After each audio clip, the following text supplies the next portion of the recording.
Hello and welcome to another edition of Jamaica Magazine. It's Tuesday, August 19, and I'm your host, Adrian Atkinson. We have a lot in store just for you, starting with an important message followed by our daily news. Stay with us. We'll be right back.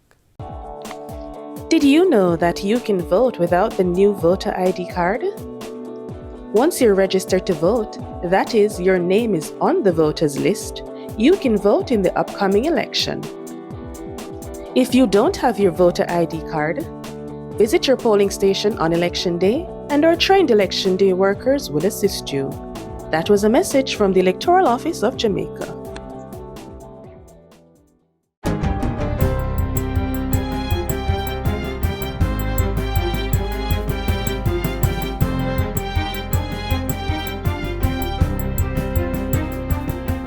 Good day, I'm Theodore Henry and this is your JIS News for Tuesday, August 19, 2025. Following yesterday's successful nomination day activities, the Electoral Office of Jamaica, EOJ, says it will now intensify preparations for the Special Services Voting Day and General Election Day. This includes assigning symbols to the independent candidates, printing ballots, distributing supplies, and preparing polling stations. On Monday, 189 candidates were nominated to contest the general parliamentary election scheduled for Wednesday, September 3. Friday, August 29 is set as the Special Services Voting Day for members of the Jamaica Constabulary Force, Jamaica Defence Force, and Election Day workers. The Jamaica Labour Party JLP and People's National Party PNP have each entered a full slate of candidates to contest the elections in the 63 constituencies. The Jamaica Progressive Party JPP fielded candidates in 47 constituencies, while 7 candidates were nominated for the United Independence Congress UIC. The remaining 9 candidates will contest the election independently in the constituencies of St. Thomas Eastern, St. James West Central, Hanover Western, Westmoreland Western, Westmoreland Central, Westmoreland Eastern, St. Catherine Northeastern, St. Andrew East Central, and St. Andrew South Western. Of the 189 candidates, there are 136 men and 53 women. Meanwhile, 6 candidates were nominated for the local government by-elections in Denham Town, Chancery Hall, and Olympic Gardens, all representing the JLP and the PNP. An equal number of men and women were nominated for the by-elections, which are also scheduled for September 3. Thousands of people living between Walker's Wood and Dunsville in St. Anne are now much closer to seeing improved water supply in their communities. This after ground was broken last week for the Walker's Wood to Breadnut Hill pipeline and well expansion project. Minister with responsibility for water, Matthew Samuda, says it's designed to address the serious water problem facing persons from Walker's Wood all the way to Dunsville. Now the first question was, do we have enough water? And the first answer is yes. The Water Resources Authority has already cleared us to extract significantly more water from the existing well. He says procurement has started on the acquisition of a pump to satisfy the new distribution network. This pump is to be installed before the completion of the new pipes so that everything comes together at the same time around next March. So we will have upgraded the well, upgraded the piping network from here all the way to Dunsville, and that will give significant relief to citizens right along that corridor. There is an additional interconnection that will be done, which will connect the system to the White River network, meaning that when one source is low, you'll be able to pump from the others to give support right across the entire corridor. Mr. Samuda adds that the ministry is in the design phase for installing 2 or 3 major storage tanks to be filled by the system at points of elevation. The work will be carried out by the NWC's internal engineering team at a cost of $125 million. Meanwhile, approximately 250 residents of Davis Town will soon have access to potable water through infrastructure works being undertaken by the Rural Water Supply Limited. Minister Matthew Samuda launched the project last week and promised that work would start in a few weeks to address residents' long-standing water woes.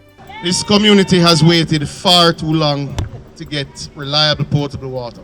Yes. So this project's scope is very simple. A 10,000 gallon tank and 1.5 kilometers of pipeline. This project will ensure that we are able to pump water to the highest point of the community during low peak hours, meaning when it is cheaper to pump, and allow us to gravity feed water to the over 250 residents who have suffered without the commodity. The land where the 10,000-gallon tank will be built has been cleared, and the pipework has already been procured. The work is indeed a 6-month project, so it may come a little after Christmas, but the citizens will indeed be able to see the work underway over the next 6 months. The minister also toured ongoing works on the Lime Bottom water project. This community has done without stable water supply for 30 years. It has very intermittent, spotty, irregular supply. And that has made it difficult for the quality of life to improve and made it difficult for the improvement of the value of real estate in the area. Phase 1 of the project was completed last year, and Minister Samuda says Phase 2 should be done sometime around Christmas this year. This project is a partnership from the Rural Water Supply Limited and indeed the National Water Commission, and we'll see some $35 million invested in 1.8 kilometers of pipeline. In related infrastructure news, the National Water Commission NWC has acquired 2 Vector jet trucks, which will be utilized in clearing blockages and cleaning sewer lines to keep stormwater systems flowing smoothly. The state-of-the-art units, which are designed for maximum efficiency, were procured at a cost of $255 million. They are expected to make routine maintenance faster, safer, and more thorough, thereby preventing costly backups and ensuring the reliability of critical infrastructure.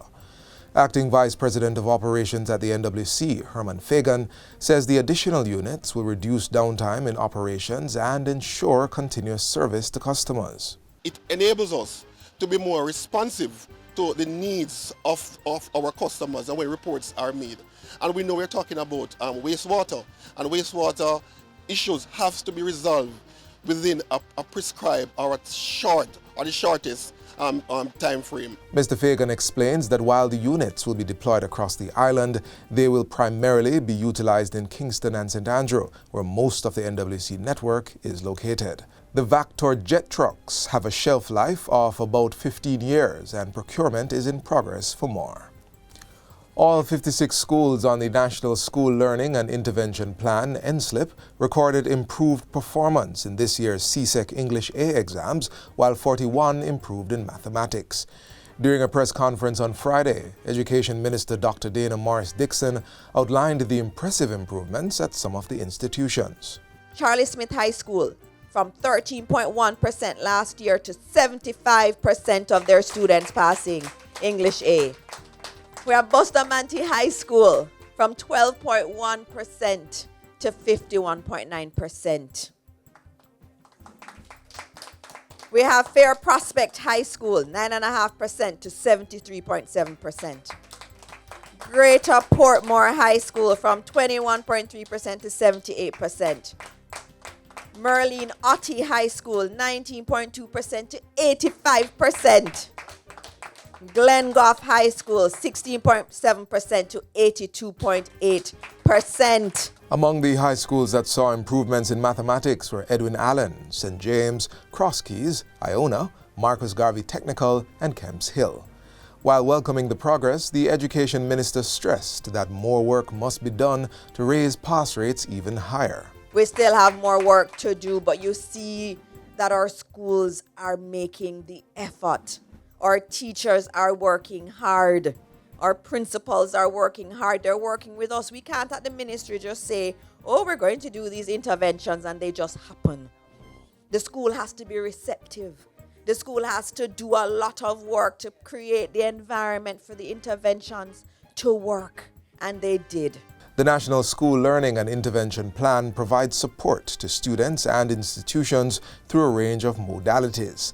These include extra lessons, psychosocial and parental engagement, strict attendance monitoring, digital learning resources, and customized learning plans informed by assessment data.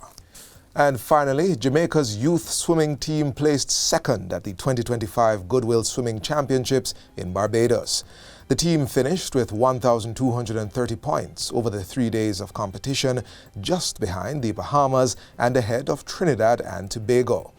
The championships took place from August 15 to 17 at the Barbados Aquatic Center. Before departing for the competition last Wednesday, Jamaica's 40-member team received $1.5 million in financial support from the Ministry of Sport through the Sports Development Foundation, SDF. Portfolio Minister Olivia Grange described the fundings as an investment in Jamaica's future athletes. We have to make sure that we nurture our sportsmen and sportswomen from an early age so they can become outstanding performers, continue the reputation that Jamaica has of being represented well by our sportsmen and sportswomen. And that's it for JIS News Today. I'm Theodore Henry. Thanks for watching.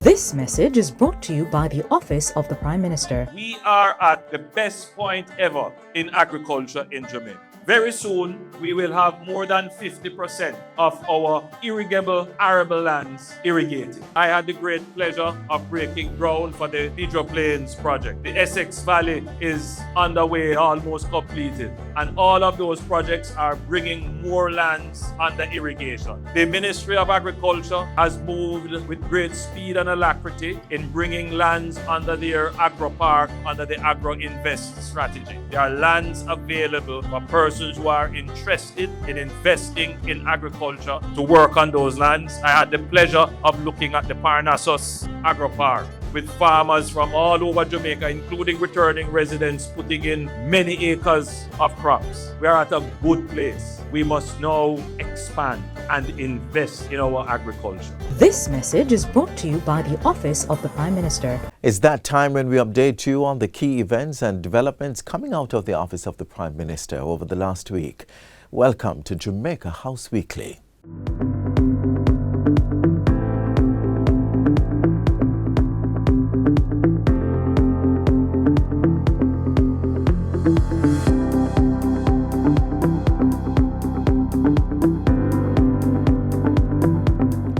Prime Minister Dr. Andrew Holness was in Montego Bay last week Monday to break ground for the Moon Palace Grand Resort in St. James. It didn't happen by chance. It is because of deliberate, instrumental policy and government action that ensured that this is the outcome that we see. The $700 million investment will be built on 68 acres of land divested by the Urban Development Corporation UDC through a competitive process. It's in keeping with the government's Partnership for Prosperity policy. This is not only a private benefit that will happen. The entire country will benefit. The 1,200-room resort will employ approximately 3,000 people, and Dr. Holness is urging stakeholders in the tourism sector to move away from cheap labor for profit and embrace the model of creating value that will benefit both labor and capital. The government does acknowledge that if we're going to improve service as a service economy, there has to be an increase in the level of remuneration and reward for the workers. And I think that needs to be said so that our tourism workers are reassured that our model of development is not exploitative. He says the shift in tourism development to include housing for staff is part of this. What I would be particularly interested in visiting is what will happen across the road, where 500 apartment facilities will be built. On the matter of access to public beaches, and I'm happy to say that this development will also be partnering with the TEF to ensure that there is a properly developed beach, adequate in size and service for the public in this area. Prime Minister Holness also facilitated the distribution of 70 land titles to residents of Norwood St. James. This is part of the government's continued efforts to formalize land ownership and promote security of tenure. Dr. Holness described the distribution as a turning point for Norwood.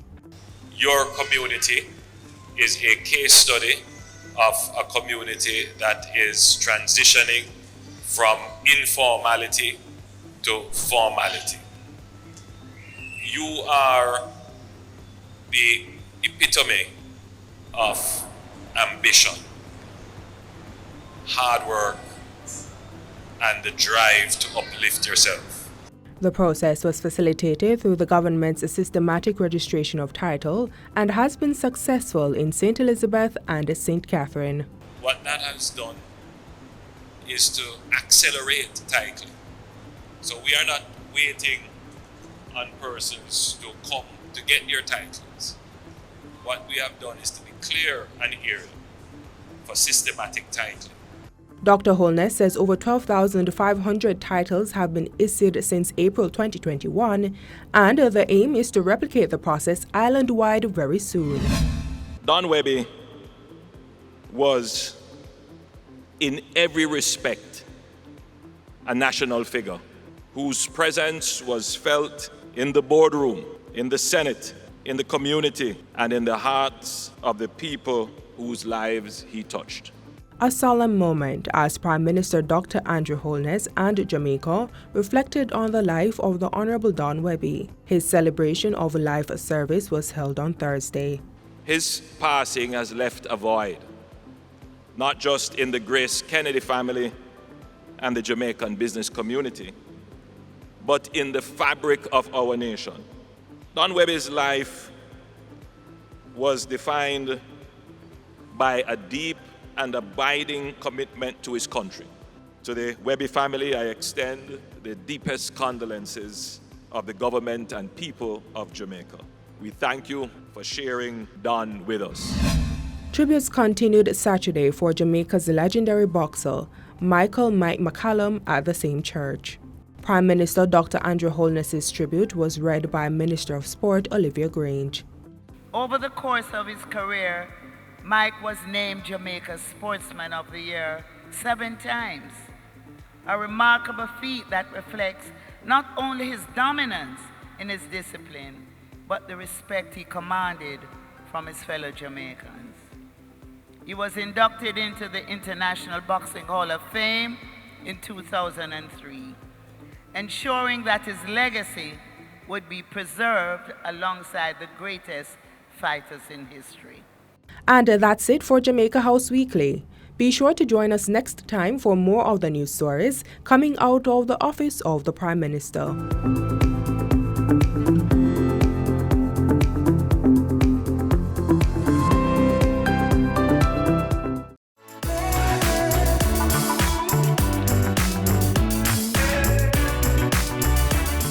The following is brought to you by the Office of the Prime Minister. We estimate that there are about 20 to 25,000 who are unemployed because they do not have any skill. They are a loss to our economy. And we have tasked hard to find these 25,000. Go out into the communities, put on your training fairs, have specific agents out there doing your reconnaissance and surveillance and finding these youngsters. Get them into your training program. Offer them stipends and bus fare and lunch money. But more than that, what they need mentoring. Because oftentimes they simply do not know about the opportunities that exist. They exist on the periphery of the system and they are skeptical of the system and they don't believe that the system is set up for them. Your country needs you. Be smart. Choose hard. The proceeding was brought to you by the Office of the Prime Minister. We're stepping back in time, but not very far. Just 2 weeks ago, actually. It was an event to remember, and if you were there in person or caught it on TV, you know just how special it was. But in case you missed it or just want to relive the moment, let's take you back to Jamaica's Independence Gala, held on August 6 at the National Stadium. Let's spend some time reliving the unforgettable moments that made us proud and bold in the black, green, and gold.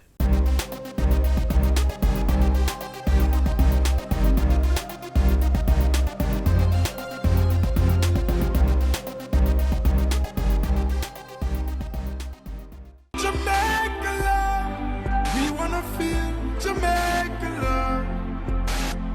Under the vibrant colors of black, green, and gold, Jamaicans gathered to celebrate the spirit, creativity, and unity of the nation on August 6.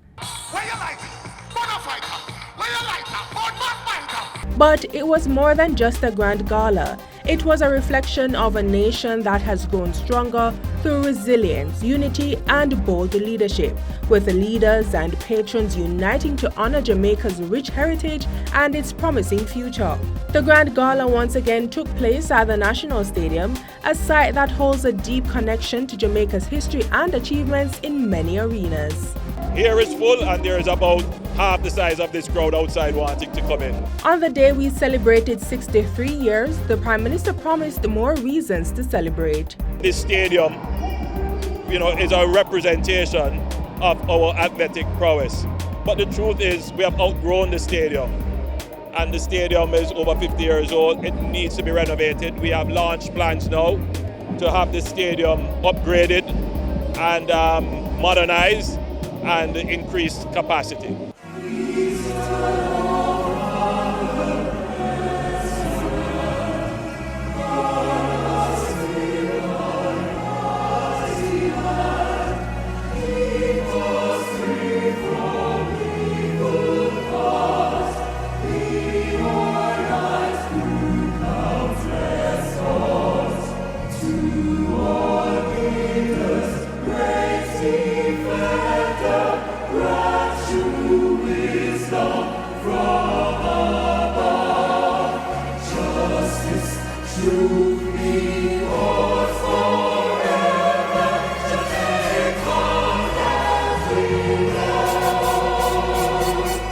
We have so much to be proud of that when we celebrate our independence anniversary here in the National Stadium to over 35,000 people and to the diaspora worldwide and to people who love Jamaica, it means that we are saying to the world that we are proud of our culture and that we are celebrating all that we have achieved.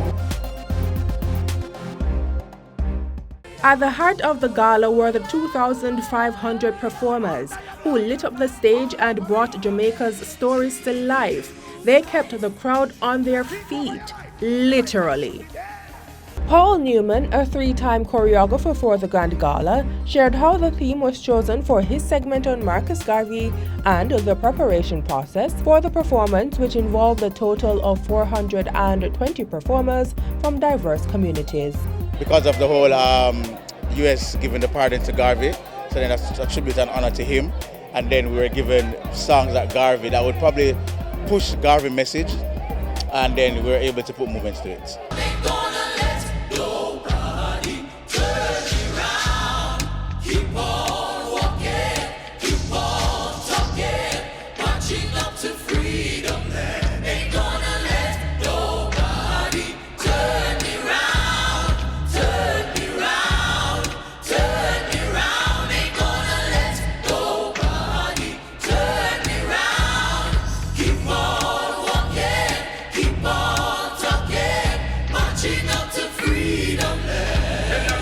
We normally meet like 3 times for the week, so we meet in the different communities and then we come to the stadium to do everything together.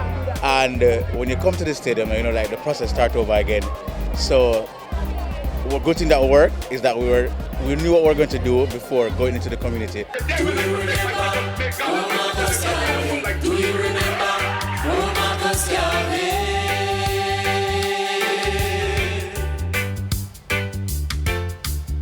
Do you remember old Marcus Garvey? Do you remember old Marcus Garvey?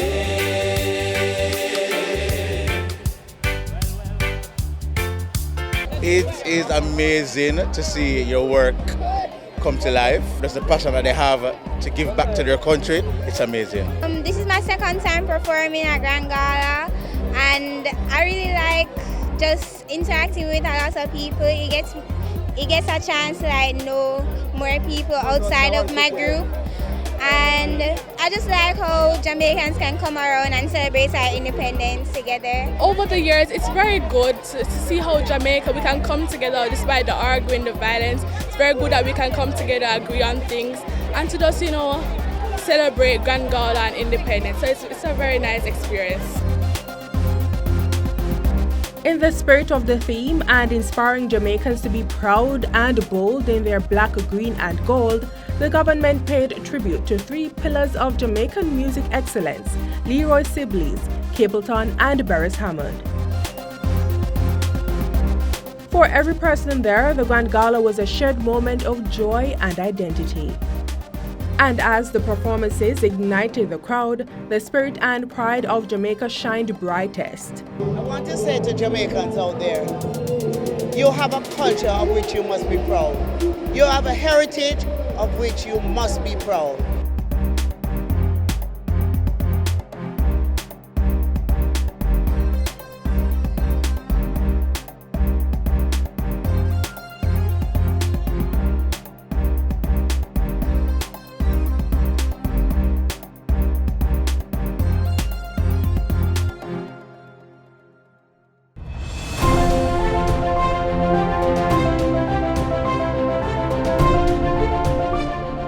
The summer heat is on and it's the perfect time to make cool, eco-friendly choices. Stay cool, stay hydrated, and protect the planet by sipping from a reusable water bottle instead of single-use plastic. Every refill helps keep plastics from our streets, drains, and oceans. Let's beat the heat and plastic pollution together.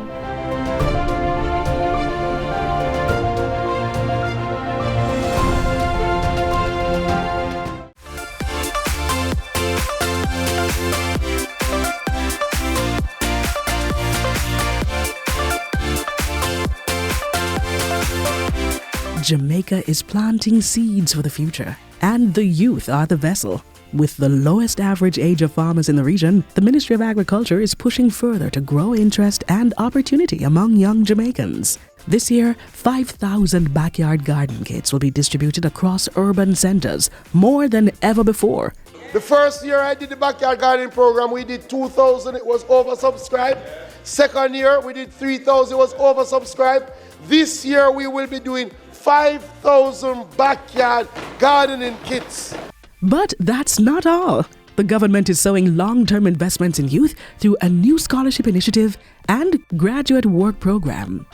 The Face of Food Scholarship will help top agri students fund their tertiary education, and a new program will recruit, mentor, and place graduates in real-world agricultural businesses for a full year. I'm proud to unveil that we're going to be embarking on the Graduate Recruitment Internship and Training Program, a new bold initiative designed to recruit, train, mentor, and place graduates for a minimum of 1 year. We are going to be working with the Heart Trust to place these students in agricultural-based businesses for 1 year, pay them so that they get the experience. This program will start at the end of the academic year.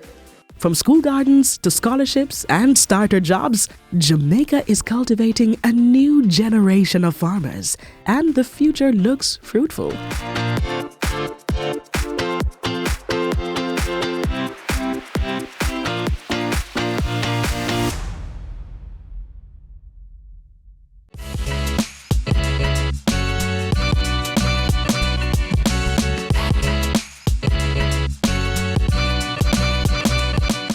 And that's it for today's edition of Jamaica Magazine. Remember, be kind, for everyone you meet is fighting a battle of their own.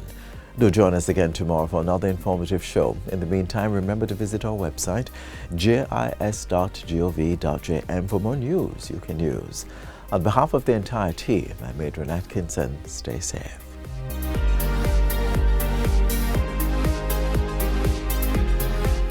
This has been a production of the Jamaica Information Service, the voice of Jamaica.